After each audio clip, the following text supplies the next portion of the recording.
line brought for you. That's all good. Thanks, everyone. Australian Captain Pat Cummins here, ahead of the third test here in Brisbane tomorrow. Questions. All right, Pat, have you got a team for it? Yes, Joshy Hazelwood comes back in for Scotty. How hard is it to tell guys like Scott after how well he bowled that he's not playing? Yeah, it's tough.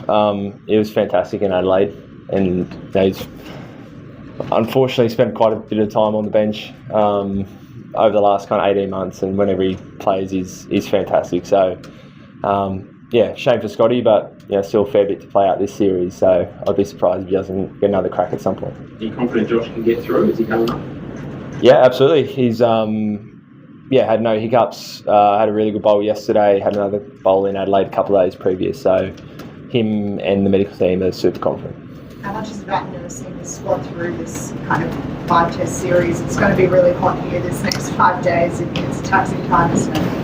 Yeah, that's right. You pick your best 11, you think, for that week. Obviously, in the background, you're trying to set up as many players to be ready if you need them for the rest of the series. But no, you pick the 11 guys who you think are going to be best for that week. It's going to be hot here. We've all kind of experienced it before, so pretty quiet, short, sharp session today. Go and get in the aircon. But yeah, everyone's pulled up really well after Adelaide. I know you don't care too much about the opposition too much, but do you expect Jasprit to be there? And as an opposition, you want to face the best, don't you? I know your top order probably, he's the best leading wicket taker in this team in the series at the moment, but that they've all been saying they've raised that challenge, don't they? And you expect him to line up tomorrow? Yeah, that's right. I mean, I've got no idea. I'd imagine so, but we'll see. Whoever plays, obviously, we'll be ready for. The guys always, relish. Who they come up against, what the conditions are. Remember going to India and seeing a spinning wicket, and for someone like Smithy, he loves that. That challenge of, when it gets really difficult to battle. And so the batting group's the same. Those conversations, they're always up for it and excited for whatever gets thrown at them. Can you just talk through, I suppose, with Josh, it's obviously a good result to getting back from this with a break of only one test match, but even the conversations you were having during Perth Test where he was starting to feel sore and you were thinking, how do I best manage through this?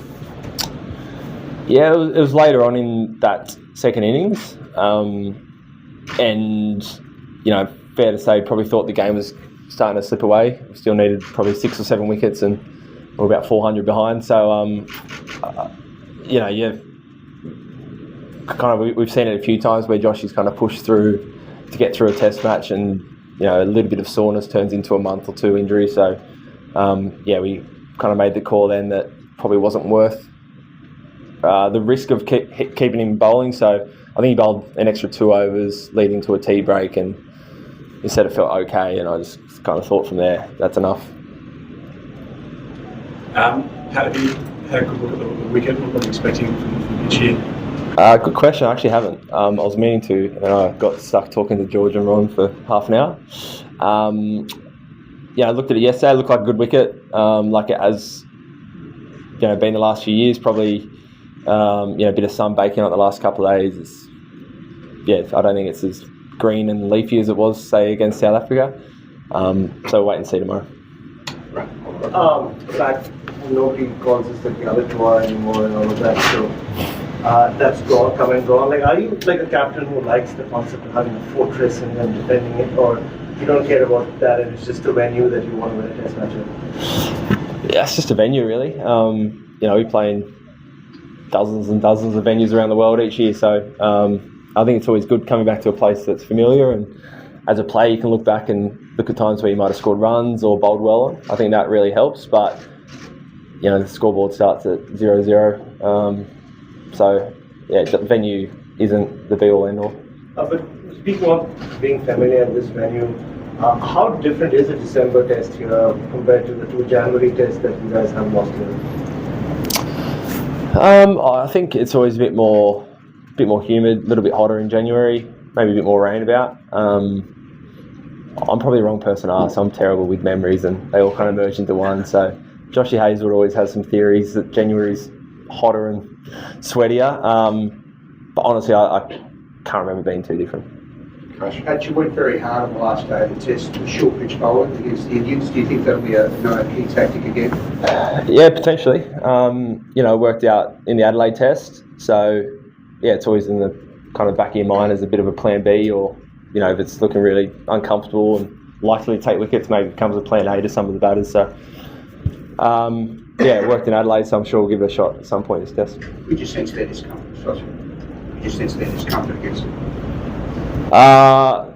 For those, for the tailenders, looked like there was a wicket was very likely. So, yeah. You've had a couple of very different performances in those first two tests. After a chance of analysing that, what do you put it down to? I think a couple of key moments can really compound and make the game look, further apart than perhaps they were. We spoke about that after the Perth Test match. In another world, if you get through that first evening, maybe the sun's out, we've got a few more wickets, and maybe you get a first innings lead, and the game looks a little bit different. And a bit the same in Adelaide. The way Nathan and Marnus got through that first evening, and we kind of Trav and a few of the other guys cashed in the next day. That really compounds the win. So I think it's those key moments, getting through them, finding a way, and kind of really setting up the game. But yeah, I think the margins are never as big as perhaps they look sometimes. Over that right. Yeah, Paddy, I imagine the feedback is going wrong. It's probably you're doing everything right. Just keep doing it. Like how, for someone who's been on the fringe for so long, like can you say anything that kind of keep you motivated, get you happy, like if you become flattened by that kind of, you've been dropped, you haven't done anything wrong? Of course you say all those things because it's the truth. He's amazing every time he plays. We absolutely love him around the group. He's one of all our favourites. So it's just about preparing for MCG because there's a good chance we might need you. History suggests there's always kind of some form of natural attrition throughout a test series. So the good thing, he's probably played a test earlier in the series than he maybe thought coming to the series. He showed that his standard's still super high. He knows he can take wickets against these guys, so it's just about trying to set him up for those last two test matches. We all love to see that. Can you just explain the reasoning of taking Mitch and Josh away to bowl somewhere else? Is it sort of left at their nets, or what was behind that?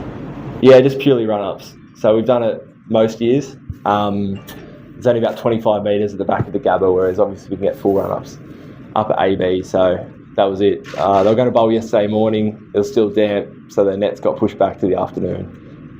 Hence why it kind of clashed with the main training session. But yeah, that was it. There's nothing more to it than that. And you were talking about intimidating bowling before. Smithy, you got him with the beauty in there. Surely. In the nets, yeah. Surely he's all right. You're backing him to perform. I know his record's huge. And does it feel like it's about to come for him? Yeah, it does. If you look at his record, stats would suggest it's not far around the corner. And I think in particular this year he's looking fantastic in the nets. Just looking really sharp, looking like he's got plenty of time, doing all the right things like he always does. So, yeah, he got caught down the leg side last game. I don't think you can look into that too much. So I'm sure a big score's just around the corner. But he's been fantastic the last couple of games. Obviously a big leader around the group, and he's been awesome. So really, hoping he gets a few this week. Sam? You're asked about the Australia's dominance of Gabba over the years before. What's it like as a player in the modern game when you do play at so many venues, like you said? Is there a sense of pride in trying to maintain something like that for Australian cricket, or are you just on the ground? I think there's definitely pride in winning in Australia. These are our home conditions. These are the conditions we grew up playing with. So there's definitely that. You want to. I think the hardest thing in cricket nowadays is winning Test series away from home. So to make that World Test Championship, you kind of got to win everything at home and try and pick up some wins overseas where you can. So we definitely go into every home series here expecting to win. That's what we grew up watching. That's kind of the standards we set ourselves, and playing in a familiar venue, it falls right into that. we'll take a couple here, a couple over there, and we'll wrap it up. So, Hi, Pat. Mitch Marsh yesterday suggested that it's better to go after shots than just wait for that good delivery and the inevitable. Travis said in Adelaide played us a similar kind of knock. Given the wicket is lush green and it's going to be a bit spicy, do you think that's the way the batters can actually score more runs and contribute more for the teams rather than just hang around down here? I think everyone goes about it a little bit differently. Trav and Mitch are natural shot makers. That's the way they go about it. For a few of the other guys, they've perhaps skinned the cat a little bit differently, particularly here at the Gabba. It can change from day 1 to day 2 or 3. So everyone's got their own method. I think the most important thing is you play to your strengths, and Trav did that last week. in the middle here. So, yeah. Pat, how much do you feel that there is additional pressure on the captains to lead from the front in a high-profile series like India, Australia? And how did you cope up with the criticism which came after the Perth loss? Rohit Sharma, your counterpart, is going through the same. What happened in Adelaide? Can you just speak on that?